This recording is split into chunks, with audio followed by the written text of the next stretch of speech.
Things have certainly quietened down a bit since the pre-Christmas rush, but there have been a couple of activities, so I just wanted to throw together a very quick video just to bring people up to speed with what's happened and what's still to happen. So first of all, I just wanted to take a quick flight down to Grindley Brook, which are the staircase locks about a kilometre and a half, or about a mile downstream from where the breach occurred. So this section of the canal was pretty much drained following the event. So as you can see, it's refilled. I would say it's probably a couple of inches lower than its normal level, but that tends to fluctuate anyway. And as you can see, the boats, we're only just seeing the boats now as we approach Grindley Brook, so they've obviously been moved down to Grindley Brook, where the locks are still actually closed. I'm not 100% sure why they're not letting boats through yet. I did a bit of man maths, and I think I worked out this stretch probably contains about, I think, 7.5 million litres of water, and ChatGPT tells me an average lock takes about 250,000 litres of water. So I guess if they started letting boats go through the locks, it's very going to quickly drain the section of the canal again. So it may be that they just want to get all the pumps fully up and running again before they do that. I'll come back to the pumps in a bit. But as you can see here, the locks are sitting empty, but upstream water levels are back to normal, and downstream, as we move down the later section of locks, as you can see here, water levels are back to normal again. So just by way of comparison, there's a few photos from the day the breach occurred. First one, Grindley Brook widening hole, then the locks, and then just downstream of the first set of locks, and you can see how much the water levels dropped. So if we return to the breach, as you can see, the original pipes are still in place and they're still pumping water from just immediately either side of the breach.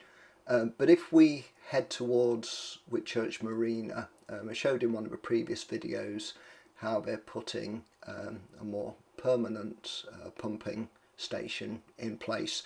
And they had laid the pipes a couple of days ago but hadn't yet connected them up.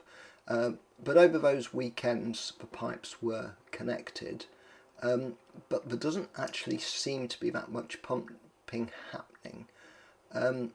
You can see from the surface of water just some of the oil on it. There's a bit of movement suggesting that there's a small bit of pumping, but there's certainly not the turbulence you would expect to see from the mass pumping suggested by the pumps there.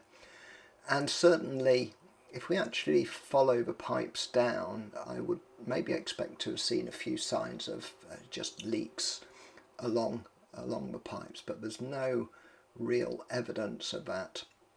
And as we actually reach the canal and see where the water should be coming out, again, there's maybe a bit of motion on the surface, so there's maybe a bit of water coming out there, but it really doesn't look like these pumps are in full flow yet. Whether that's deliberate or whether there's a problem, I don't know, but I think, interesting nonetheless. However, what's probably the most significant update though is they've actually started building a second dam about 30 metres downstream from the original dam. Now, pure speculation on my behalf, but I think this may suggest that they're planning on draining the section between this new dam and the original dam, which would maybe give them room to drag the boats that are currently in the breach up onto what would now be an empty section, and then provisionally being able to either recover them from there, or if the hulls are actually still solid, again they could potentially refloat those and recover them for proper inspection and repair. So that's maybe something positive.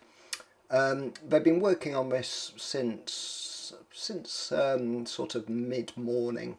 They've got the railings in, and at one stage they had unwrapped the actual fabric of the dam, but then that's wrapped up again, so I don't know if they've simply ran out of time and are going to continue with the dam placement tomorrow. And that's going to be interesting to see, because with that in, they may well actually start draining that section, which I think will be an indicator of where they're going.